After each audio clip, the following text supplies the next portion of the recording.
नमस्कार दर्शकों, हम आपके सामने फिल्म धुरंधर का रिव्यू लेकर आए हैं। और फिल्म धुरंधर का रिव्यू रवि जी के साथ शुरू करें उससे पहले एक छोटी सी गुजारिश मैं आप लोगों से कर रहा हूं। पहले तो ये कि अगर आपको आवाज आ रही है तो आप लिखते चलें। और यहाँ पर मैं अपने एक चैनल के बारे में आपको बताना चाहूंगा, जो हैंडल भी है मेरा इंस्टाग्राम पर और चैनल भी है उज्ज्वल त्रिवेदी रिव्यूज। तो मैं चाहूंगा कि आप उस इंस्टाग्राम हैंडल को भी फॉलो कर सकते हैं। जो लोग इंस्टाग्राम पर एक्टिव रहते हैं, मुझे मालूम है मेरे दर्शकों में से बहुत सारे हैं, आप इस रिव्यूज वाले हैंडल को फॉलो कर सकते हैं। मैंने कल ही इसको शुरू किया है और इसमें अभी तक हमारे पास सिर्फ 57 फॉलोअर्स जुड़े हैं। तो हम चाहेंगे कि अगर आप लोग एक्टिव हैं इंस्टाग्राम पर तो यहाँ पर सपोर्ट कीजिए और इसको फॉलो कर लीजिए। साथ ही मैं चाहूँगा कि हम अपने जो एक मेरा चैनल उज्ज्वल त्रिवेदी रिव्यूज के नाम से यूट्यूब पर है, उसको भी मैं आपको दिखाना चाहूँगा ताकि आप उसको भी फॉलो कर लें। उसके भी दर्शन मैं आपको करा देता हूँ। फिर हम रिव्यू शुरू करेंगे धुरंधर का। ये देख रहे हैं आप, उज्ज्वल त्रिवेदी रिव्यूज को आप फॉलो कर सकते हैं यूट्यूब और इंस्टाग्राम दोनों पर।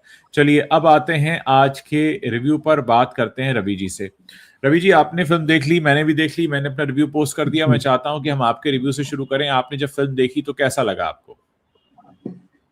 बहुत दिनों के बाद मुझे एक कंप्लीट कॉमर्शियल फिल्म जैसी नजर आई। मैं बिल्कुल क्योंकि इस फिल्म में एक विजन है और बहुत क्लियर है वो, उसके बावजूद मैं कहूंगा कि बहुत कॉमर्शियल ढंग से बनाया गया है। इसकी कमी हमको बहुत दिनों से बॉलीवुड में खटक रही थी। मतलब फिल्में जरा सा दाएं बाएं होती थी तो वो एजेंडे के साइड चली जाती थी, या फिर दूसरी तरफ आती थी तो बोर हो जाती थी कि यार ये क्या बता रहे हैं। तो इस फिल्म में बड़ा बैलेंस है, इस लिहाज से बहुत कॉमर्शियल तरीके से चीजें जो है इसमें पूरी तरह से प्रेजेंट की गई हैं। फिल्म की स्टारकास्ट बहुत अच्छी है और जो इस फिल्म में आता है अद्भुत सच्ची घटनाओं पर आधारित। तो हम तो अभी तक पढ़ते आए कि सच्ची घटनाओं पर आधारित, यहाँ पर है अद्भुत सच्ची घटनाओं पर आधारित।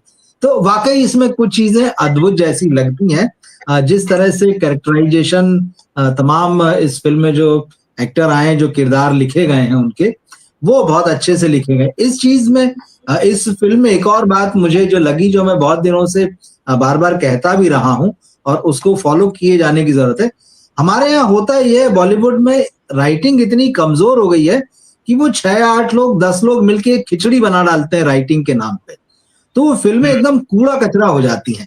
इस फिल्म में देखिए, एक ही राइटर है, वही डायरेक्टर है, वो प्रोड्यूसर भी है।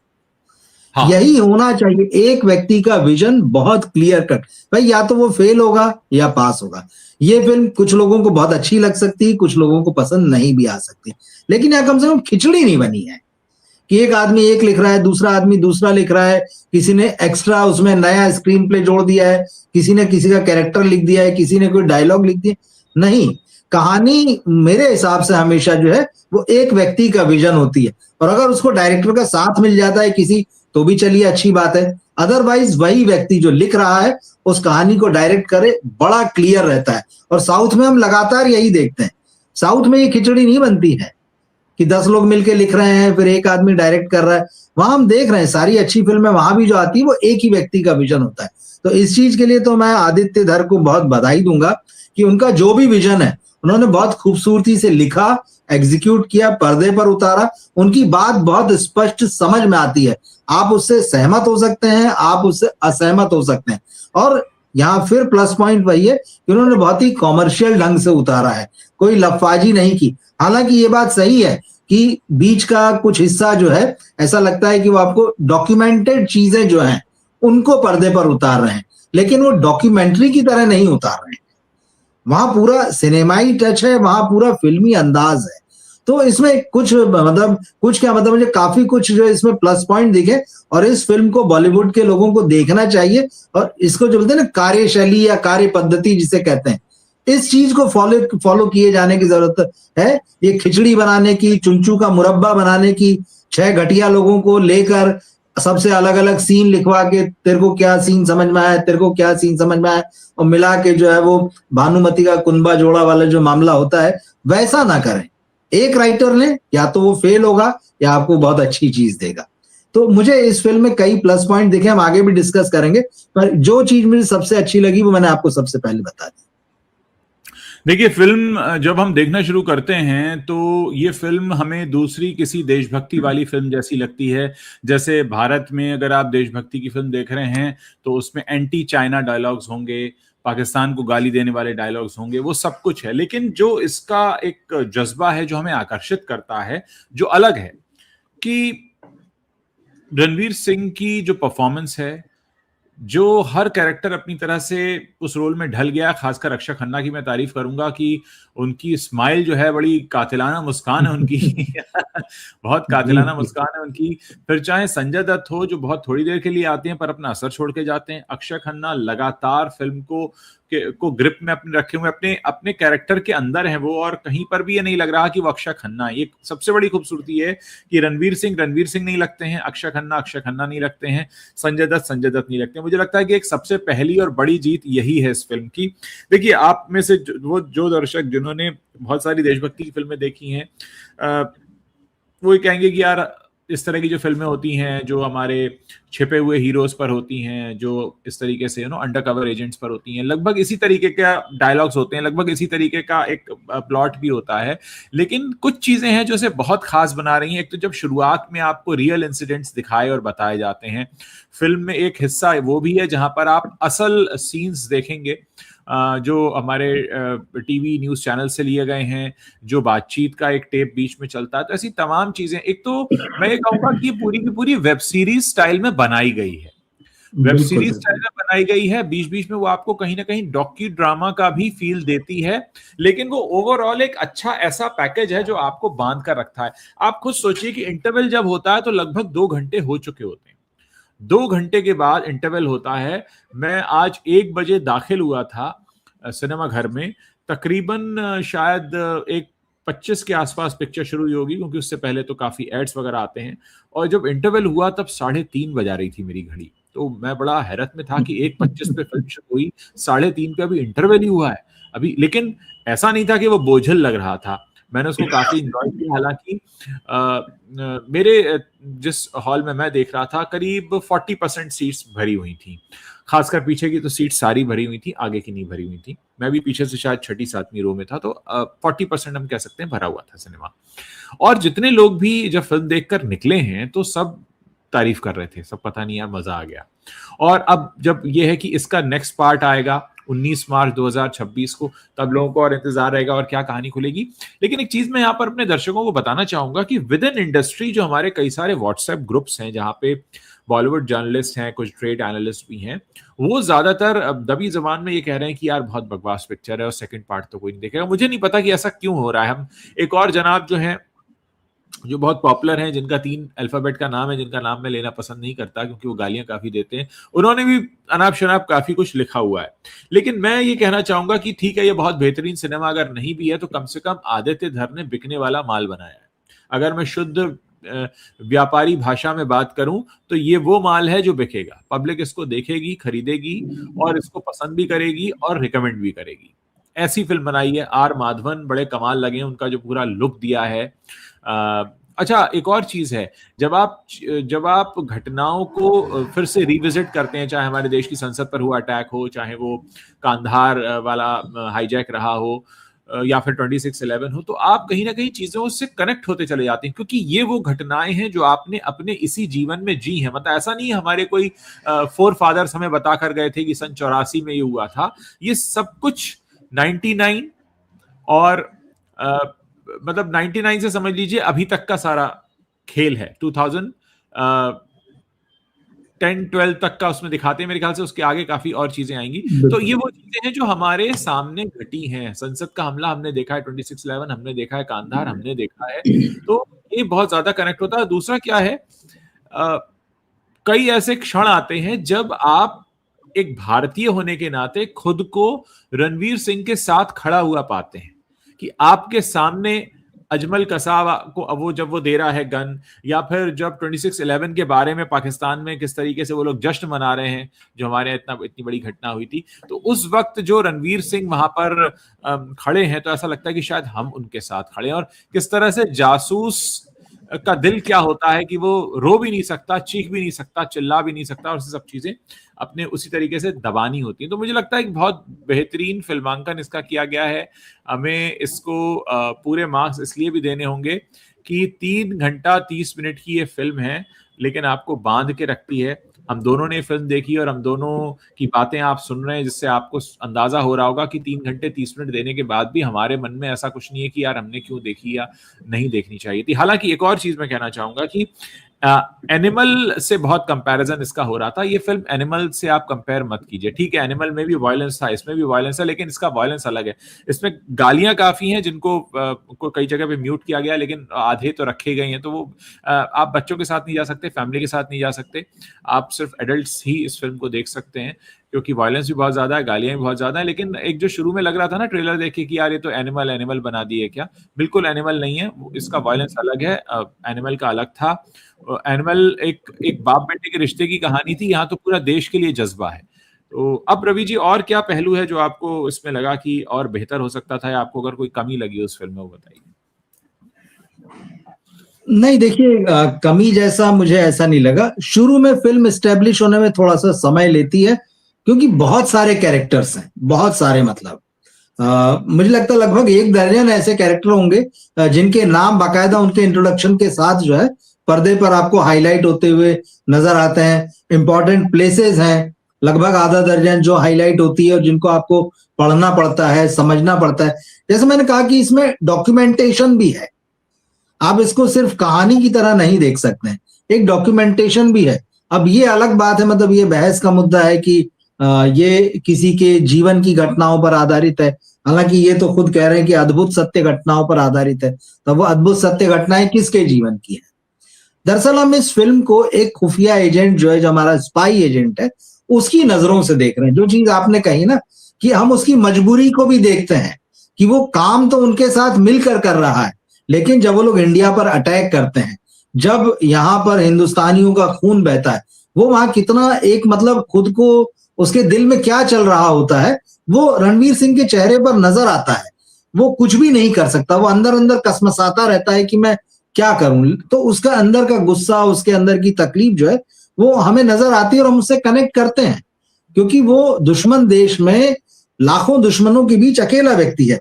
तो हम उसकी नजर से इस फिल्म को देखते हैं। और जो चीज आपने कही जज्बे वाली बात, पूरी फिल्म में वो जज्बा जो है वो दिखाई देता है, देश प्रेम का, देशभक्ति का। अब आप इसको आर्मी से नहीं जोड़ सकते जैसा आर्मी वाली फिल्मों में होता है। ये एक एजेंट की नजर से फिल्म है। एजेंट कैसे देख रहा है कि इंडिया में हथियार भेजे जाने हैं, सप्लायर्स के साथ वो मिलकर काम कर रहा है, उसको पता है कि क्या होने वाला है, अपने तरह से वो खुफिया रिपोर्ट भेज रहा है, जिस भी तरीके से छोटे उसका जो भी काम करने का तरीका बताए। लेकिन वो घटना जब घट जाती तो उसको कैसा लगता है। तो और उसका उन सब के बीच में उसकी एक पर्सनल लाइफ भी है, तो वो देश के लिए भी है, उसका अपना जीवन भी है। तो ये बहुत अच्छे से। और इसमें एक और चीज मुझे अच्छी लगी, पाकिस्तान में आईएसआई किस तरह से काम करती है, उनकी आर्मी किस तरह से काम करती, इसको बड़े बारीक ढंग से उन्होंने दिखाया, बगैर बहुत ज्यादा लाउड हुए, और किस तरह से वो वहां के अंडरवर्ल्ड का, वहां के अपराधियों का भी इस्तेमाल करती है। ये भी मुझे ये चीज जरा नई लगी, क्योंकि अभी तक तो हम अगर इस तरह की फिल्में आई तो उसमें आईएसआई और आर्मी देखते रहे, लेकिन अंडरवर्ल्ड का कैसे इस्तेमाल किया गया, किस तरह से, वो हमको इस फिल्म में दिखता है। इसके अलावा वो जो नकली नोटों वाला मामला आया, कि नकली नोट, मतलब अब कहीं ना कहीं जैसे मैंने कहा कि ये चीजें डॉक्यूमेंट बेस्ड भी हैं कहीं ना कहीं। अब ये अलग बात है कि नाम नहीं लिया जा रहा है, किसी की पहचान नहीं बताई जा रही है, ये बहुत गंभीर है, मतलब ऐसा नहीं है। तो इस लिहाज से आप देखें तो कहीं कहीं ये लगता है कि ये फिल्म जो है रियल जिंदगी में जो चीजें हुई है और जो देश के लोगों की नजरों में नहीं आ सकी हैं और जिनसे देश को बहुत नुकसान उठाना पड़ा है, तो इनडायरेक्टली उन पर निशाना साधती है, वहां से भी पर्दे उठाती है। ये फिल्म बहुत कुछ कहती है, तो इसको आप सिर्फ फिल्म की तरह नहीं देख सकते हैं। और एक और चीज है जो आपने कही, बिल्कुल ठीक है, इसकी मेकिंग का अंदाज थोड़ा सा वेब सीरीज जैसा है, और ये आदित्य धर की समझदारी है। देखिए, जब सिनेमा बदलता है तो आपको अडॉप्ट करना पड़ता है, दर्शक क्या देखना चाह रहे हैं, किस तरह से देखना चाह रहे हैं, उनका जो टेस्ट है या उनकी जो देखने की आदतें हैं वो किस तरह से बदली हैं, और साथ ही साथ वो अवेयर हुए हैं इस चीज को भी। तो अब लोग जो है पहले से ज्यादा अवेयर है। अब जब आप कोई उनको डॉक्यूमेंटेड चीज बताते हैं तो उस पर ध्यान देते हैं, वो उसको नोट करते हैं। तो ये फिल्म कई जगहों पर इशारों में बहुत सारी बातें कहती है।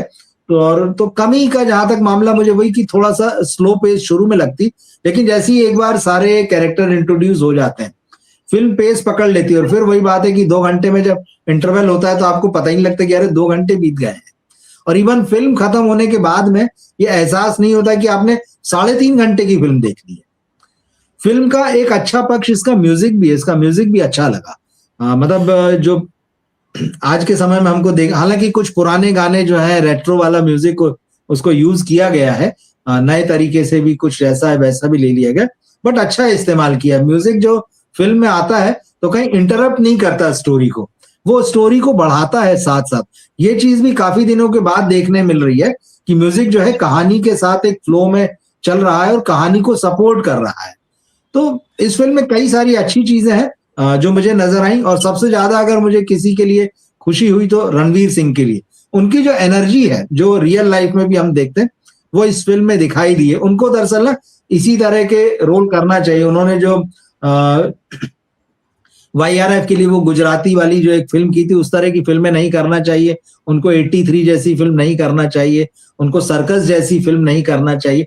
उनका एक एनर्जी का अलग लेवल है और वो अलग जोन है, उनको उस चीज को पहचानना चाहिए और उसी तरह का सिनेमा करना चाहिए। तो मुझे लगा कि रणवीर सिंह अगर जिस लाइन पर है इस फिल्म में नजर आते हैं उसको पकड़ कर रखते हैं तो हम ये कह सकते हैं कि उनका कमबैक हुआ है।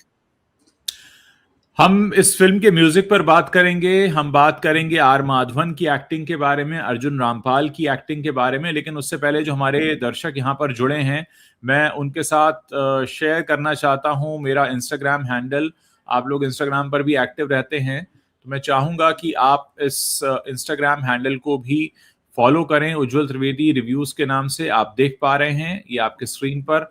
मैं चाहूंगा कि आप लोग अगर अभी इसे फॉलो कर सकते हो कि यहाँ पर हम बहुत सारे रिव्यूज पोस्ट करने वाले हैं, फिल्मों के रिव्यूज, वेब सीरीज के रिव्यूज, ट्रेलर के रिव्यूज, सॉन्ग रिव्यूज, बहुत सारे रिव्यूज आने वाले हैं।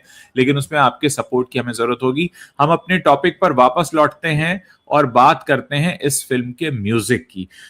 म्यूजिक मुझे याद है मेरे टीन एज में जब मैं पाकिस्तान के बारे में मैंने कोई पहला म्यूजिक सुना था जिससे पाकिस्तान मेरे सामने स्टैब्लिश होता था तो वो था हसन जहांगीर का हवा हवा ए हवा, और उस गाने का बखूबी इस्तेमाल किया गया है। इसके अलावा और भी कई पुराने गानों का इस्तेमाल किया गया है जो आपको न सिर्फ कहानी से कनेक्ट करते हैं बल्कि उस एरा में भी ले जाते हैं, उस देश की भी एक झलक और माहौल हमें देते हैं।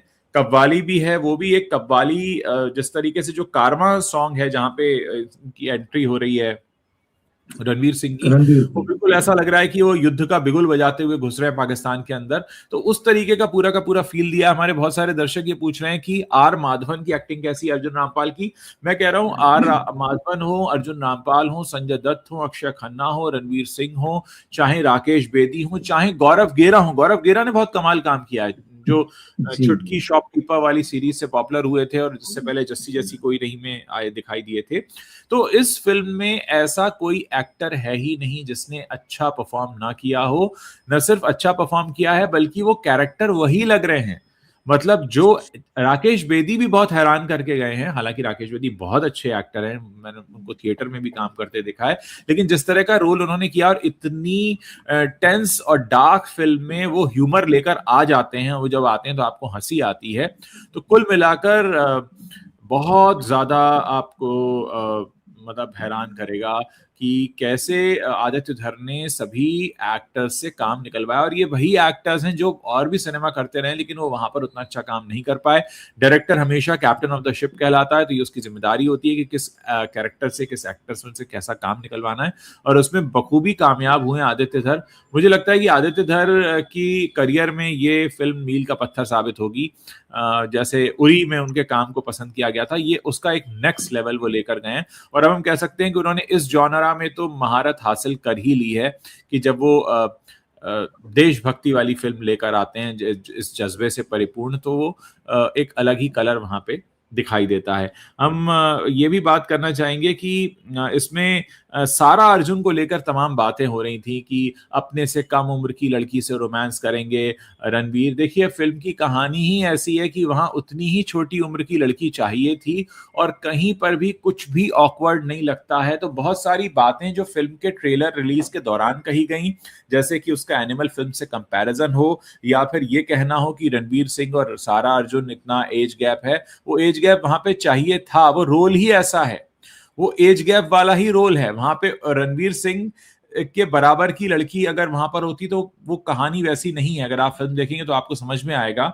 तो कुल मिलाकर बहुत अच्छा जो फाइट सीन्स है वो बड़े रियल लग रहे हैं, वो फिल्मी नहीं लग रहे हैं, वो रोहित शेट्टी टाइप फाइटिंग नहीं है, वो रियल है कि हाँ मतलब सच में वो लग रहा है कि उठा के पटक रहा होगा। ये जिस तरीके से भी वहां पूरा का पूरा फिल्मांकन है, अच्छा जहां भी शूट किया पूरा पाकिस्तान लग रहा है, वो लग रहा है कि वो अफगानिस्तान के रास्ते पाकिस्तान में एंटर हुआ है। जो पूरा का पूरा माहौल वहां पर बनाया गया है बहुत खूबसूरती से बनाया है। फिर चाहे वो पॉलिटिकल रैली वाले सीन हो, चाहे फाइटिंग वाले सीन हो, सारे के सारे सीन में पूरी जान डाली आदित्य धर में। मुझे ऐसा लगता है कि आदित्य ने बहुत अच्छी रिसर्च इसके लिए की है, बहुत सारी डॉक्यूमेंट्रीज उन्होंने देखी हैं और उन्होंने खुद इन सारी चीजों को बहुत क्लोजली पढ़ा और देखा है। हमने किसी भी ऐसी फिल्म में लियारी का नाम नहीं सुना था। हम हद से हद एबटाबाद, कराची, ये सारे नाम सुना करते थे पाकिस्तान के, लेकिन लियारी के बारे में बात करना, लियारी की क्या पॉलिटिकल इंपॉर्टेंस है पाकिस्तान की राजनीति में, किस तरह से कराची पे जिसकी पॉलिटिकली जो पार्टी जीतती है वो कैसे पाकिस्तान की सत्ता पर काबिज होती है, तमाम बातें ऐसी हैं जो बहुत इन डेप्थ वो एनालिसिस करके लेकर आए हैं। बिल्कुल ऐसा लग रहा है कि एक ऐसा फिल्म मेकर हमारे बीच में आया है जिसने अपने सब्जेक्ट पर एक अच्छी रिसर्च की है, उसे बहुत रिसर्च करके लिखा है और वो बहुत ज्यादा कन्विंस है वो क्या कहना चाहता है, वो कन्विक्शन उनके हर शॉट में दिखाई दे रहा है। बिल्कुल, जो चीजें आप कह रहे हैं ना, वो कन्विक्शन दिखाई दे रहा है, वो रिसर्च उन्होंने की है। यही चीज जो है बॉलीवुड में अभी तक गायब थी और इसीलिए मैं कह रहा हूं कि बॉलीवुड के तमाम मेकर्स को इस फिल्म को जरूर देखना चाहिए। ये उनके लिए सीखने जैसी फिल्म है। इसलिए नहीं कि आप भी ऐसी ही फिल्में बनाएं, इस तरह से फिल्म बनाएं, चाहे जो कहानी बनाएं, चाहे जिसके साथ बनाएं, पर बहुत समय बाद मुझे किसी फिल्म के अंदर मेकर का एक पैशन नजर आता है। उसको देखकर, फिल्म देखकर आपको लगता है कि लिखने वाले ने बड़े पैशन के साथ लिखा, बनाने वाले ने बड़े पैशन के साथ बनाया, और वो दोनों व्यक्ति एक ही है, आदित्य धर। तो वो जो पूरा पैशन जो उनके राइटर का और एक डायरेक्टर का वो दिख रहा है और इसीलिए वो इन एक्टर से इतना अच्छा काम ले पाए। आपने बिल्कुल ठीक कहा कि भाई सारे कलाकारों का काम निकल के इस फिल्म में आता है, लेकिन राकेश बेदी जिस तरह से आते हैं, मतलब आप सोचिए अगर बॉलीवुड की किसी मसाला फिल्म में, फॉर्मूला फिल्म में या इस तरह की कॉमर्शियल फिल्म में कोई उनको कैसा रोल देगा? हीरो का बाप बना देते हैं उनको। हालांकि यहां भी वो हीरोइन के बाप हैं, ऐसा नहीं है, लेकिन वो हीरो का बाप बना के मस्खरा बना देते हैं। 2 सीन में दिखते हैं, गायब कर देते हैं, या तो उनका बेटा या बेटी जो होता है उनको 2 बात बोल के फिर उसके बाद चला जाता है, सीन से वो गायब हो जाता है। इसमें तो उनको बहुत अच्छा रोल मिला है और उन्होंने निभाया है उनकी प्रेजेंस। जबकि अगर आप कॉमर्शियल वैल्यू या स्टार वैल्यू से देखें तो आसपास वाले सारे नाम उनसे बड़े हैं, लेकिन उसके बावजूद वो उन सबके बराबर खड़े नजर आते हैं। तो ये राइटर डायरेक्टर की काबिलियत है कि उसने कैरेक्टर को गढ़ा, और कैरेक्टर को जब कोई ईमानदारी से गढ़ता है तो मेरा ये मानना है कि हमारे समय में नेपो किड्स को अगर छोड़ दें, ज्यादातर नेपो किड्स को, सबकी भी बात नहीं करता मैं, हमारे पास बहुत ही काबिल एक्टर हैं आज के समय में, लेकिन हमारे पास राइटर नहीं है, हमारे पास विजन वाले डायरेक्टर नहीं है, और अच्छे सिनेमा पर पैसा लगाने वाले प्रोड्यूसर भी कम है। प्रोड्यूसर वैसे ही कम हो गए, कुछ लोगों के हाथ में चीजें रह गई। ये तो आदित्य धर का पैशन था, वो खुद ही प्रोड्यूसर भी है इस फिल्म में, तो उन्होंने अपना पैसा लगाया। तो हमें, मतलब मुझे लगता है कि ये फिल्म जो है ना, वाकई बॉलीवुड के अंदर भी सबको देखना चाहिए। हालांकि जो आपने व्हाट्सएप ग्रुप्स की बात की थी इससे पहले वाले, उसमें तो बहुत सारे लोगों को तकलीफ तो बहुत हो रही होगी आज, ये बात मैं समझ सकता हूँ, और बिल्कुल बिल्कुल हो रही होगी। और अंदर अंदर क्योंकि खबरें चलती हैं, इसीलिए कल आदित्य धर की पत्नी यामी गौतम धर का जो एक उन्होंने ट्विटर पे पोस्ट लिखा था कि क्या चल रहा है, तो हम भले ही उन सो कॉल्ड पत्रकारों, सो कॉल्ड रिव्यूअर्स और जो भी इन्फ्लुएंसर हैं उनके नाम ना लें, लेकिन अगर उन्होंने कहीं इनडायरेक्टली भी ये कहा था कि भाई पैसे का खेल हो गया है सारा, तो ये वाजिब बात कही, मुझे ऐसा लगता है, क्योंकि वो तकलीफ जो है बहुत सारे रिव्यूअर्स की बातों में भी दिख रही है और इंडस्ट्री के अंदर तो होगी। लेकिन मेरा सवाल वही है कि इन सब लोगों को खड़ा किसने किया? इन सब लोगों को खड़ा इस इंडस्ट्री ने ही किया, इसके अंदर के लोगों ने ही किया है। तो आज वही जो है, अब आप उनसे शिकायत कर रहे हैं तो कहाँ सुनी जाएगी? वो फिर आपके साथ खिलाफ जो है वो लामबंद हो जाते हैं, फिर आपको ये तकलीफ होती है कि यार आपकी फिल्म के खिलाफ जो है नेगेटिव बातें लिखी जा रही। जो जेन्युइन रिव्यूअर्स को जो किल किया ना, ये उसका खामियाजा भुगत रहे हैं। लेकिन ठीक है, मुझे लगता है फाइनली तो जो दर्शक हैं वो फिल्म को लेकर चीजें डिसाइड करते हैं। तो ऐसा मुझे लगता है कि इस फिल्म को जो वर्ड ऑफ माउथ होगा, वो इस फिल्म को आगे बढ़ाएगा। और इसके बाद कई लोग भले जो भी कह रहे हैं उन्हें लगता हो कि पार्ट 2 कौन देखेगा, मुझे लगता है कि पार्ट 2 में अभी बहुत कुछ बाकी है, क्योंकि रणवीर सिंह का जो कैरेक्टर, उसकी बैक स्टोरी पूरी बाकी है, कहां से आया, कैसे आया, उसकी कुछ झलकियां हमको दिखती हैं। इसी तरह से अर्जुन रामपाल, जितना वो इस फिल्म में दिखे हैं, मुझे लगता है वो टिप ऑफ आइसबर्ग जैसा है। तो वो अगली फिल्म में मुझे लगता है बहुत मारक और घातक नजर आने वाले हैं। जैसे इस बार यहाँ पर जो है अक्षय खन्ना है, वैसा कुछ मामला अगली बार जो है अर्जुन रामपाल का हो सकता है। तो बाकी कैरेक्टर्स तो हैं ही, अभी हम नाम नहीं बताते कि कौन खत्म हो गया या कौन अगली बार नहीं दिखेगा, लेकिन ये पूरी टीम जो है लगभग नजर आने वाली है। और अभी वो जो कराची पर कब्जे की लड़ाई है और उसके बाद वहां से जो पाकिस्तान की पॉलिटिक्स को इतने अच्छे से दिखाया गया है, तो मुझे लगता है सेकंड पार्ट का इंतजार रहेगा। जो डेट आई है 19 मार्च 2026 की, उसका हम लोग वेट करेंगे। ये फिल्म पसंद आई है और वाकई ये बहुत ही रिसर्च के साथ अच्छी फिल्म बनाई गई है। मेरे ख्याल से पिक्चर की शूटिंग हो चुकी है सेकंड पार्ट की, वरना इतनी जल्दी बनाकर रिलीज करना मुश्किल है 2.5 महीने के अंदर। यानी पिक्चर बन चुकी है। यहाँ पे मैं एक स्क्रीनशॉट दिखा रहा हूँ दर्शकों को।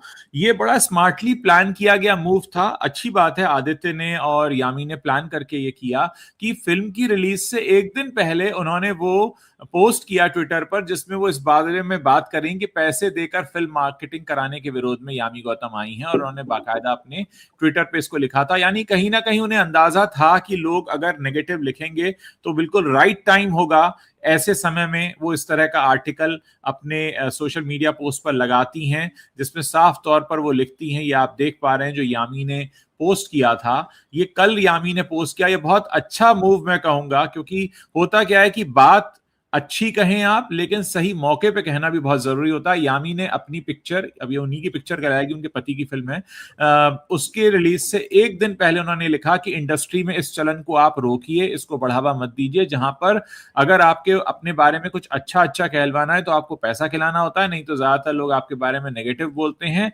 एक तरह का एक्सटॉर्शन है इंडस्ट्री में, बहुत सारे सोशल मीडिया हैंडल्स ऐसा करते हैं, नहीं तो हमें उन्हें पैसा देना पड़ता है ताकि वो अपनी जुबान को बंद रखें। और बड़े दुख की बात यह कि यह सब तब होता है जब पिक्चर रिलीज भी नहीं हुई होती है, यानी पिक्चर की रिलीज से पहले। तो कुल मिलाकर जिस तरह से एक्सपोज किया है यामी ने, जानते तो सभी हैं, और बहुत सही समय पर उनका ये पोस्ट आया था। और मुझे लगता है कि अब ये फिल्म जब वर्ड ऑफ माउथ से भी चलना शुरू होगी, और आज इसीलिए हम इस फिल्म के बारे में बात भी कर रहे हैं। हमको किसी ने बोला नहीं है कि आप इसके बारे में अच्छा बोले, क्योंकि हमने इस फिल्म को खुद देखा और हमें लगा कि हाँ, ये एकदम सही फिल्म है, जिस तरह की फिल्में बनाई जानी चाहिए। हाँ, एट द सेम टाइम बहुत सारी कमियां हैं इस फिल्म में। पहली कमी तो ये कि फैमिली वॉच नहीं है, बच्चों को आप नहीं दिखा सकते, आप फैमिली के साथ नहीं देख सकते। अगर आपके पास करीब 4-4.5 घंटे का समय नहीं है तो आप इस फिल्म को नहीं देख पाएंगे। 3.5 घंटे की तो फिल्म है, बीच में इंटरवल भी होता है, थिएटर आना जाना, मतलब एक आपके पास 4 से 5 घंटा होना चाहिए, तब आप इस फिल्म के लिए आ सकते हैं। लेकिन हाँ, जब आप पैसा खर्च करते हैं या टाइम खर्च करते हैं तो वर्थ स्पेंडिंग है, आपको निराशा नहीं होती है। तो मुझे लगता है कि हमने बहुत अच्छे से कवर किया इस लाइव सेशन में। हमने बात की इस फिल्म की खासियत के बारे में, और आप में से जितने भी दर्शक हैं, अगर आपने किसी ने देखी है तो प्लीज कमेंट करके हमें बताइए। अगर आप इस लाइव सेशन को लाइव खत्म होने के बाद एज अ वीडियो देख रहे हैं और आप इसके जब भी फिल्म देख पाते हैं तो आप उसके नीचे कमेंट करके हमें बताइए। अगर इस डिस्कशन को आपने पसंद किया है तो इसे शेयर कीजिए। और जैसा मैंने आपको इस लाइव सेशन के दौरान बताया कि अगर आपको मेरे रिव्यूज देखने हैं तो इंस्टाग्राम पर उज्ज्वल त्रिवेदी रिव्यूज और यूट्यूब पर भी उज्ज्वल त्रिवेदी रिव्यूज आप देख सकते हैं। बहुत बहुत शुक्रिया आप सभी लोगों का जुड़ने के लिए। रवि जी, आपका भी बहुत बहुत शुक्रिया। शुक्रिया उज्ज्वल जी, शुक्रिया। Thank you. Thank you.